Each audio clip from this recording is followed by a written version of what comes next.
This is Ben from Testive, and we're solving an SAT math problem.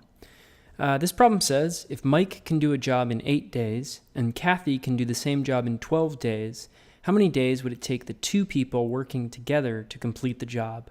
This is actually a fairly standard type of problem. One thing that we don't want to be tricked into is saying, okay, well, M equals 8, and K equals 12 because, I see 8 and 12 for Mike and Kathy.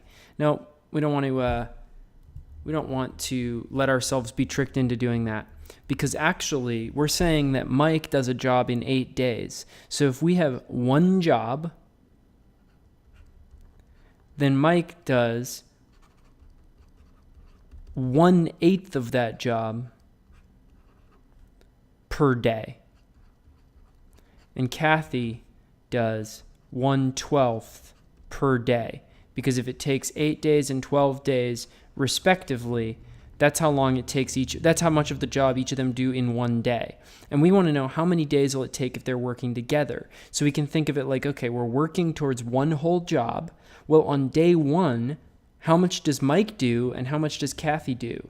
Well, Mike does 1/8, Kathy does 1/12. So total, they do 1/8 plus 1/12 on that day. So how do we write an equation to solve this for how many days it'll take total?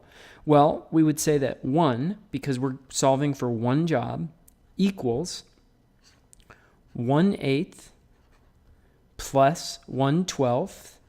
That's how much we know is getting done each day, times X number of days. We're solving for how many days is this multiplied by how many days is this multiplied by how much per day equals 1. Okay? So we need to give these a common denominator. We know that, let's see here, 8 times 2 is 16. That 12 doesn't go into that. 8 times 3 is 24. 12 times 2 is 24. So 24 will be our common denominator. So we're going to say 1 equals, let's see here, 3 24ths plus 2 24ths. So these are the same fractions, just a different denominator, x. Okay? I'm just going to bring this over here. So that is 1 equals 5 24ths x. Okay?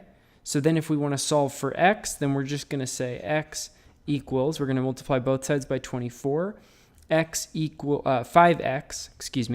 equals 24, which means that x equals 24 divided by 5. And that, if we were to say plug that into a calculator, that happens to equal 4.8. Let's say we didn't plug it into a calculator. Well, we know that 5 goes into 25 5 times. So anything over 5 here is going to be too much. And we know that 5 goes into 20 4 times. So 4 is not going to be enough. So we know we're going to be at 4.8.